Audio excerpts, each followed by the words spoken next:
In this video, we will see quickly how to use the DJI Action 5 because I'm often asked, how do we use it? What is the best settings and all those things? And the truth is, you can do a lot of things. You can play with a lot of settings with that camera, but you really don't have to play with it. It just do its job very fine.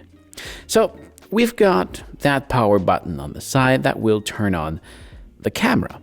And when it's on, you can scroll between photo, video, super night, subject tracking, slow motion, and time lapse. And that's what we're gonna see quite quickly, because you just need to pick one of the option that you can also toggle with that QS quick shot button right here.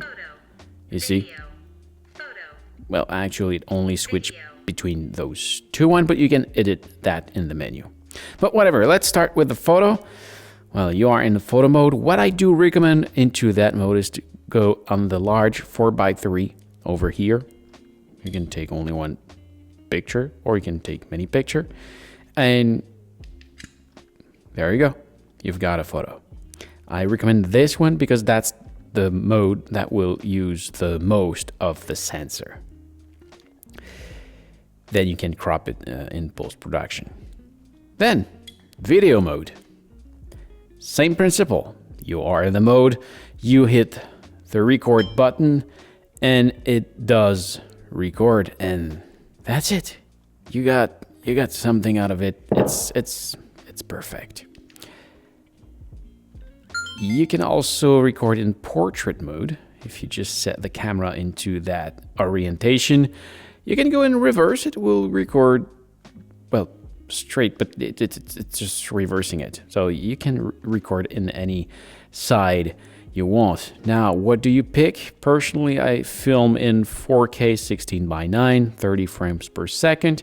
But if you don't need the best quality, you want smaller file size, you can go into 2.7K 16:9 or 1080p, which will be the smaller file size. Personally, I film everything in 4K 30 frames per second.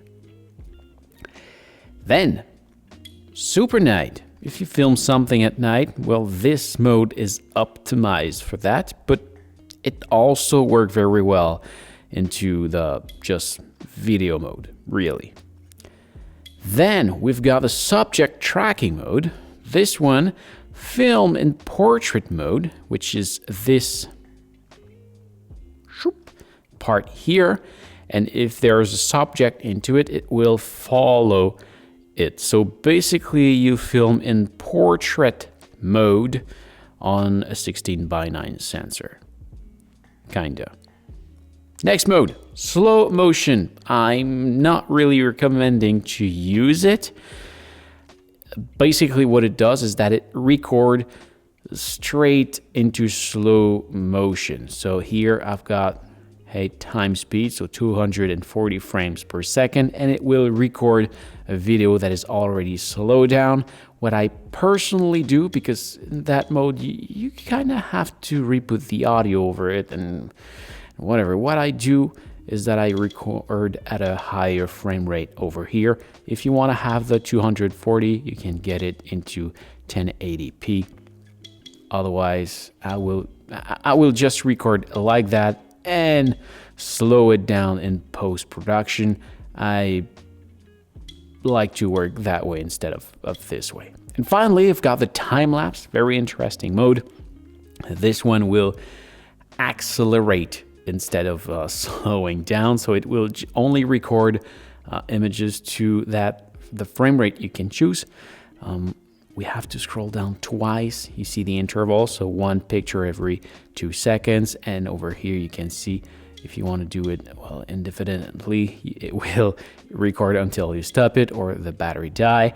Or you can say, I want to do it for 20 minutes. And it tells you right here that your video duration will be 20 seconds by taking a picture every 2 seconds. You can change that over here also. And there's another mode over here, and it's the hyperlapse. The difference between time-lapse and hyperlapse is that the time-lapse is made to let the camera steady somewhere at a place, and the hyperlapse is kind of time-lapse moving. So if you're walking somewhere, you want to do a hyperlapse on the road, you put it into your windshield and you record the road. That's an hyperlapse. And then it's the same principle. You just hit the record button and there you go. If you want to turn off the camera, you hold that power button. And know that you can record something just by pressing on the record button, even if the camera is off. And as you can see, well, it will turn on to the last mode it was. So let's turn it off on video mode. So that's what you will probably do the most. And hit the record button and it turn on and record right away. When you turn it on with that mode, when you hit the record button, you have the option to do something and it will, or actually I did nothing. So you have the option to do nothing and it will power off again. Or you can touch a button or touch the screen and it will cancel the turn off. Actually, you have to press on the button. The previous version, you can touch the screen, but now you have to touch a button. So that's how work the DJI Action 5. If you want to know more about it, I will deep dive into another video and it will be available just right here.